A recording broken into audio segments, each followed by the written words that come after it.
Welcome back to the Bitcoin Traveler. I'm here to guide you through the evolving landscape of cryptocurrency. In today's episode, we're focusing on the critical topic of financial stability in the context of the rapidly growing crypto market. We'll delve into insights from a recent discussion that sheds light on how digital assets are influencing global financial systems.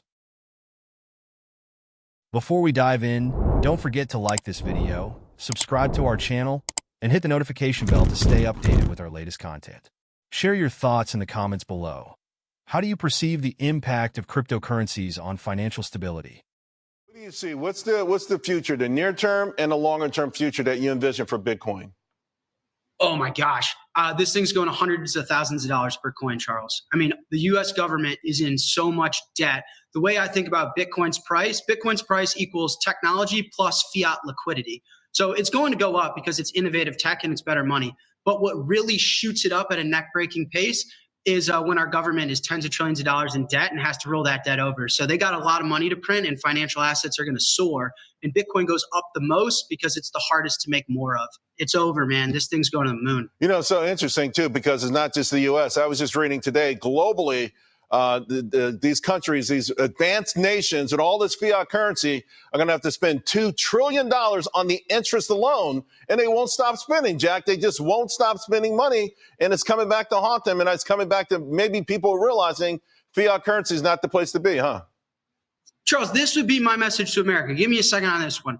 Guys, the U.S. government's got about $10 trillion over the next 2 years to roll over, refinance. That's debt. Our country's in debt. It's a huge problem.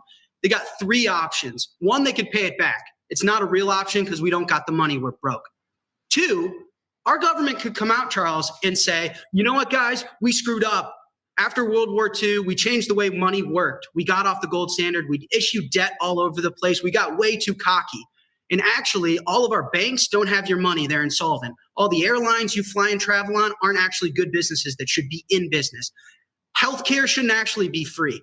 We screwed up. We piled on so much debt and screwed up the younger generation, right, and we're in huge trouble. So we're going to have to let everything fail and reset this country. Now, they're not going to do that, are they, Charles? They have a third option, which is unique to the government. They could print the money that they're missing.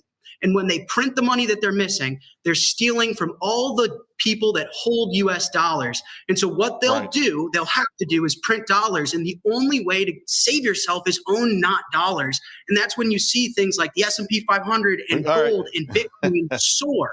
And so that's what's going to happen over the next 2 years. They got to print 3 times more than they did during COVID. I love your enthusiasm, Jack. We're going to bring you back. We really do love your enthusiasm and your message. Thanks a lot for sharing it with us. Thanks a lot. Cheers, honey. All right, buddy. Mallers suggests that as the government continues to print money, the value of the U.S. dollar will decline, prompting investors to seek assets with a fixed supply.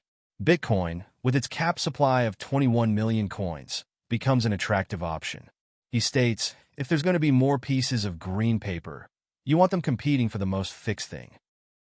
He highlights the severity of the U.S. debt situation, which has surpassed $34 trillion. He emphasized that the government faces a dilemma, defaulting on its debt, which could have catastrophic global consequences, or printing more money, leading to currency devaluation and inflation. Mallers argues that the latter is the more likely path, as the U.S. cannot afford to default or fully repay its debt. He suggests that accumulating Bitcoin could serve as a hedge against the devaluation of the dollar and help mitigate the debt crisis. This idea aligns with proposals from other experts who believe that holding a significant Bitcoin reserve could offset a portion of the national debt. That's all for today's episode of the Bitcoin Traveler. What are your thoughts on using Bitcoin as a strategy to address national debt? Do you agree with Jack Mallers' perspective? Let us know in the comments below.